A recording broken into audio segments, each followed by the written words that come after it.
I will show you the science of actually how the cells work, and you will have more knowledge than most doctors in the world today because they still believe in the genes.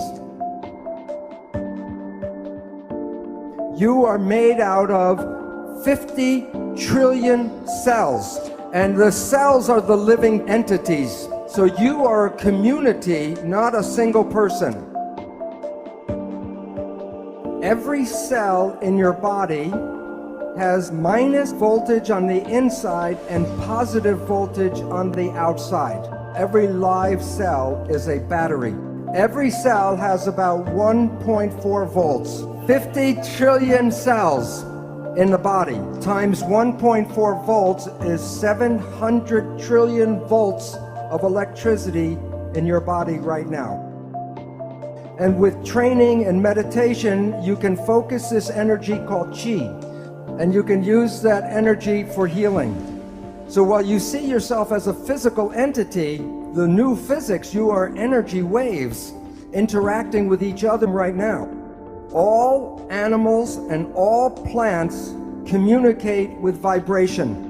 The gazelle doesn't have to go up to the lion and say, "Are you my friend?" Because at the distance, the energy could be felt and the gazelle will not go there because of bad vibes. If we, when we were young, were taught to be sensitive to the vibrations, we would not find ourselves in bad relationships and bad places. But we are usually told not to go by our feelings, but to listen to what people have to say. Language was designed to hide feelings. The point is, all organisms communicate by vibrations and know if they're in a good place or a bad place by reading the vibrations. We humans have that ability but are not trained to use that ability. When we see people, like if I look at the audience or you see us, we see people as physical particles and machines. But that's an illusion, because what we are interacting waves. That's why one person can affect another person just by being in the field. And today, physics studies the vibration, not the physical. In quantum physics, we don't study the particles, we study the waves. And we study how the waves interference. All of the waves together is called the field. So you're made out of atoms, but you also are the field. You are connected to everything because you can't separate waves. Now I'm going to show you how your thoughts go out and affect your life on the outside. This is an older picture of a new technology called magnetoencephalograph, MEG. EEG, you put wires on your skin and read the brain activity. MEG, the probe does not even touch the head. You can read your brain activity outside of your head. It's not magic. Your thoughts are not contained in your head. As I talked about, people are not particles, they're waves. And waves become entangled with each other. The people that you get connected to, you are entangled with. And many people are familiar if you think about someone or talk about someone you haven't seen for years. And I say, "Oh, I haven't seen my friend John in 10 years. And the phone rings and it's John.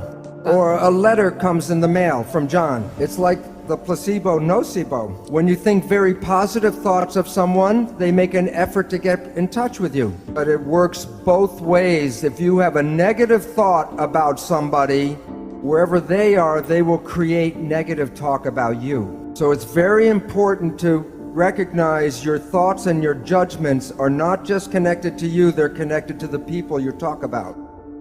So people know that if you hit the right frequency, you can cause a crystal goblet to explode. It's called harmonic resonance or constructive interference.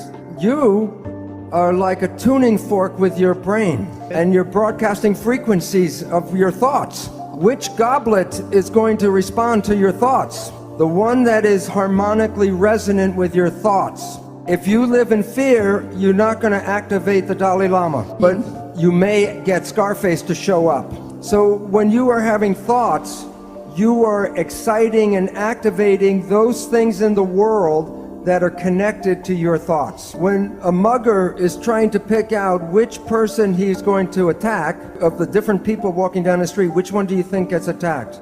The one who is most afraid.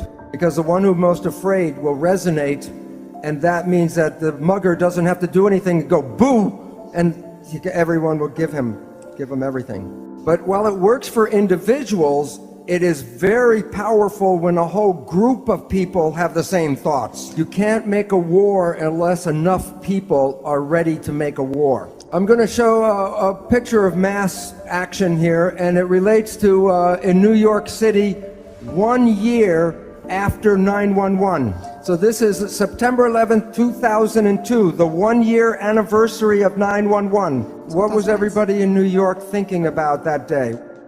The winning number, 911, because we collectively create the reality. So when you look at yourself, you're not a single entity, but you are a community of 50 trillion cells. But it's important to understand the word community. Every cell is intelligent, but when they're in a community, they give up their personal intelligence and respond to the central voice. So that the community represents a thing, one thing called an organism. And in that community, that a cell must follow what the central voice is. And if the central voice says to die, the cells will die. So the central voice is the mind.